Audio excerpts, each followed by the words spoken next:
Latch the windows, lock the doors, and put the kids to bed. It's time for another episode of Tales from the Garage!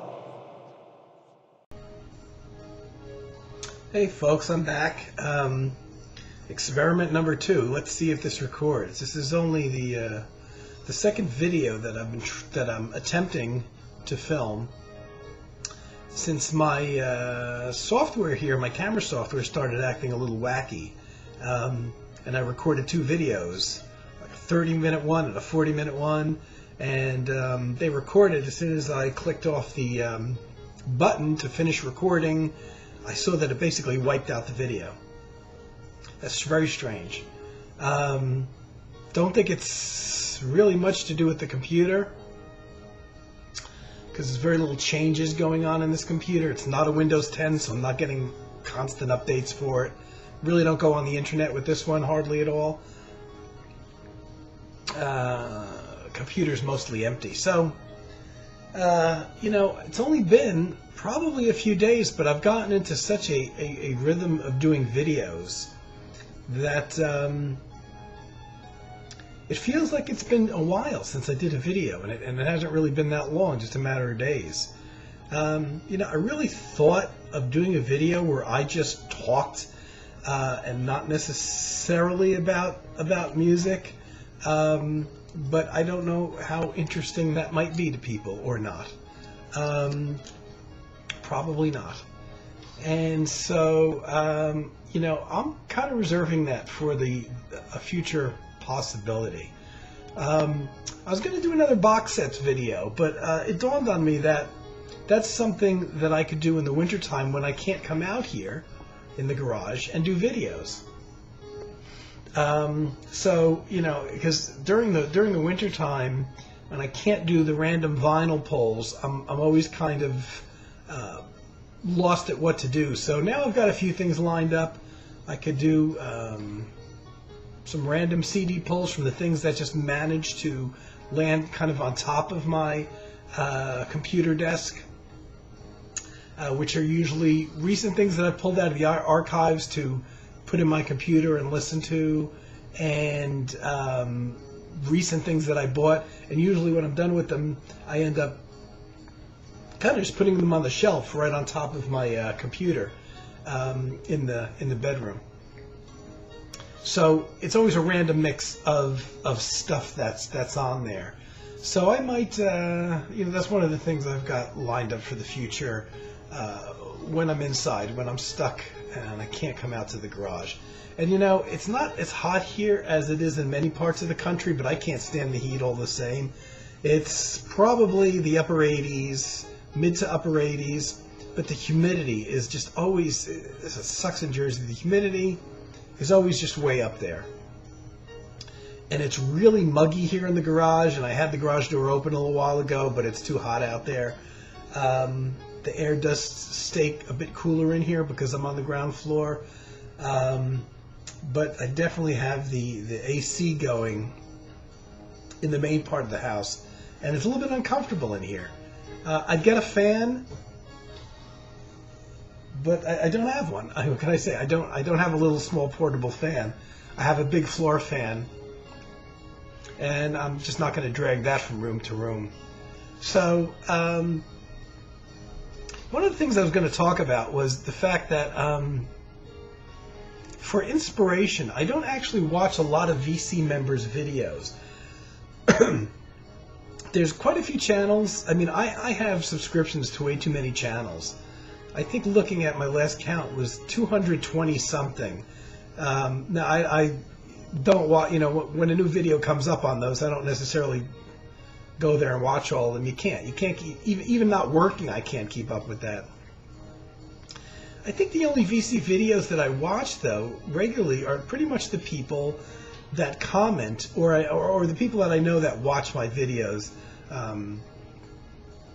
People like Carm and Vinyl Spin Jeff and Dave in Texas, who's started only recently doing videos. Andrew in LA, I watch each and every one of his videos. He doesn't do many though. John Coltrane 68 when he does videos.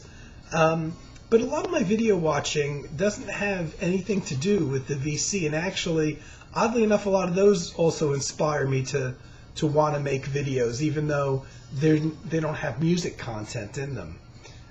Tom Willett, who is I guess a retired actor now, who moved from Los Angeles to Tennessee, has a channel that tens and thousands of people subscribe to called Feature Man, and he's just a wealth of knowledge and stories and entertainment.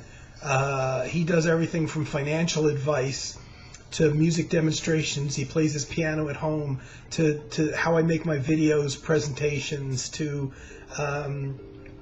enjoyable things funny things about cooking and his meals, and I really get a kick out of his videos. They're very good videos to watch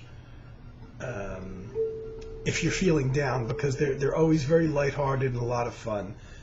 Feature Man, I just love his videos. And there's a few people who's talk about music, but funnily enough, they don't actually like jazz. So it's kind of interesting. I'll watch maybe one or two guys that talk about prog music, even though I really don't listen to much of it anymore. I know the older artists that did it, but it's funny how those guys really, as much as they like progressive music and they think they like this music that's kind of this upper echelon of sophisticated music, they don't like jazz and classical music. So it's kind of funny in a way. So I thought about a lot of things, talking about a lot of different things.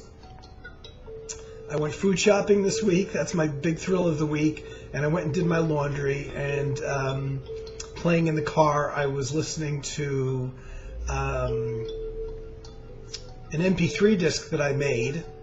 And that's the only long drive I get on a weekly basis, even on a monthly basis, is when I go do my laundry, unless I've got some kind of special trip or something like that. And that's about a half hour in each direction, unless I hit traffic, when then it could be double or triple that. I go during the daytime though, so I generally get lucky and don't hit traffic. But this is such a populated area, a car accident could make a 15-minute trip turn into a 2.5-hour trip. So this week I was listening to combination of two John Abercrombie CDs put out on ECM, their compilation albums. One was years ago, it came out in the 80s, called Works, and then there's another one called Rarum. And I had those two on, as well as some others, on a MP3 disc. So I listened to those playing back and forth, and it kind of dawned on me, and that was August 1st actually. It was the first day of August, which has a couple significant holidays or days to my personal history. Actually, my last real job that I had, I started on August 1st, 1988. And I worked there until I got laid off. So I worked there for 27 years.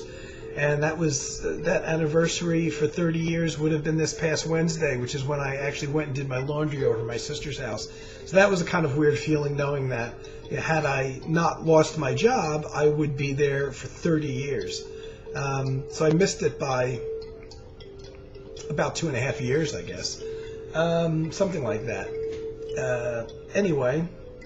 What else? And also August, strange listen, because I happened to have John Abercrombie in the car. It didn't really dawn on me until after the fact, but really until just now, that it was August of last year that John Abercrombie passed away. So we're coming on the first anniversary of his passing.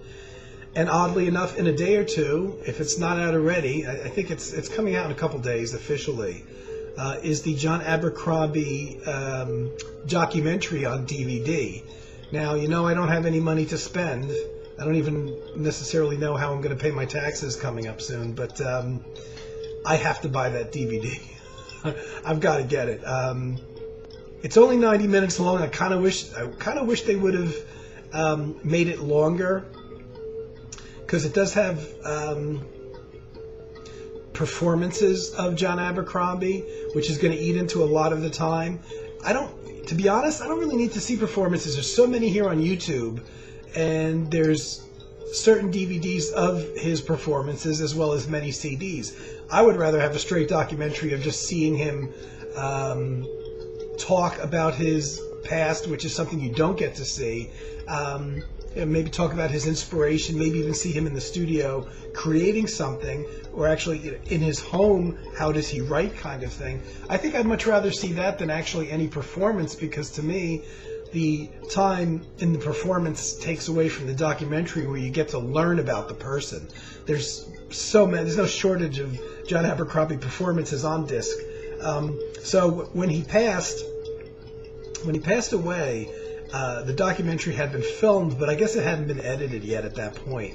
So I kind of wish that they would have decided in the editing stages not to necessarily keep it to just the 90 minutes, but just use just about any worthwhile footage. If you know anything about editing, I'm sure they have hours and hours of interviews with John, probably at his home, that I could sit there and just watch forever.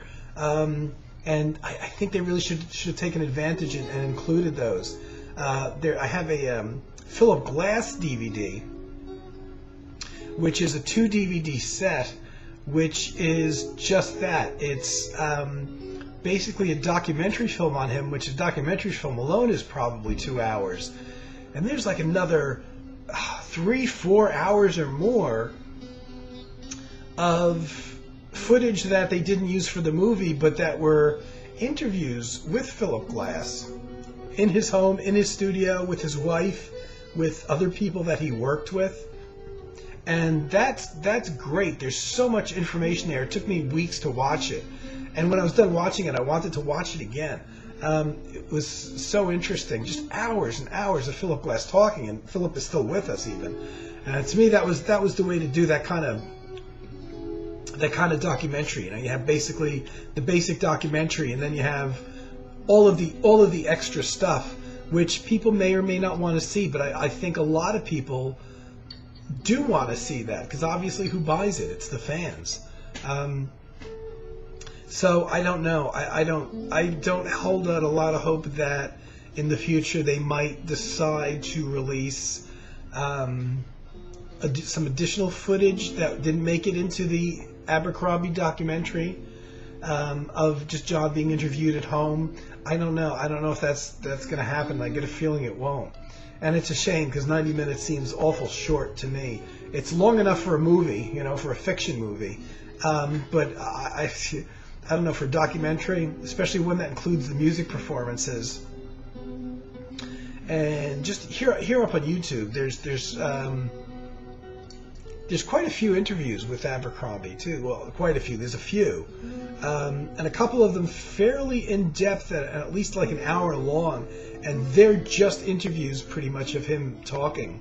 And he's got a long history of album recording, and even before he made his first solo album, playing with people like Billy Cobham and the Brecker Brothers and all that, he had a bit of history there. But if you just think of how long ago Timeless was, his first solo album, which came out in 1974, something like that.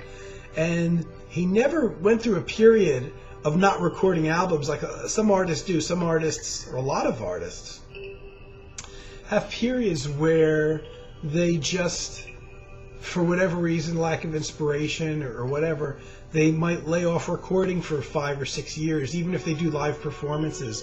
But Abercrombie was always performing, and they realized that he's got a bit of a discography even outside of the ECM stuff.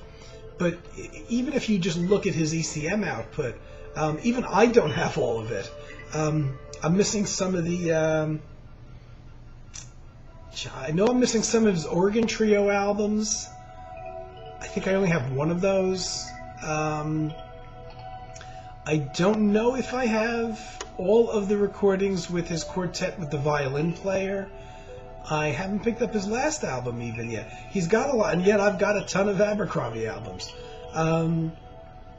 he's got a lot out there, and so there's a lot of John Abercrombie music to hear. So I don't know. I'm hoping someday that more of those unedited things come out, interviews with him from the filming of the documentary, mainly because it's a good time. Instead of it being 10 or 15 years old, I mean, it's those interviews were conducted, I think within a year of before he passed.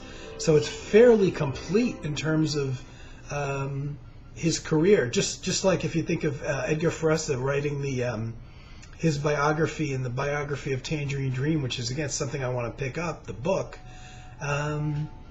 He wasn't even quite finished with it when he passed away, but I believe he got the bulk of it done, and maybe it just had to be put together. But by doing it so close to his passing, he really did get to speak to a lot of his whole history and his whole life and his work of his life. And the other guy that I think that did that as well was the saxophone player Art Pepper, who died in early 80s, early 1980s, and who, with his wife, decided to write his biography. And I think he may have lived a couple years, 2 to 3 years, I don't know if it was quite that much, after his autobiography was written, but it's a fairly inclusive autobiography, which for many years was my #1 favorite book, called Straight Life, which is still in print. I bought an early version and read it to shreds because I kept on going back and rereading different sections of it. And I decided to buy another copy, and when I decided to buy another copy, I was thrilled to find out that in the interim there had been a second version of it, a second printing of it, where, because he had passed away a year or two after the book was published, his wife went in and wrote the rest of the story, that small gap of time of what happened to Art Pepper during the last year or so of his life that wasn't covered when he originally did the autobiography. So it filled in all the gaps, which wasn't much. Art had pretty much straightened out from his life of drugs and crime in prison, and was doing a lot of recording and playing again, and basically kept it up until the lifestyle of an ex-addict, or whatever you want to call it, caught up with him. And I love those. I could read those books forever. And there's some bands I'll even watch documentaries on bands and musicians that I'm not really that interested in their music. I think their story is more interesting, or seeing what their inspiration is, or what their writing methods are. One guy I remember I really very much liked reading his. It wasn't really an autobiography, but it was because it didn't really talk about his whole life in a chronological fashion, or even try to catalog his life.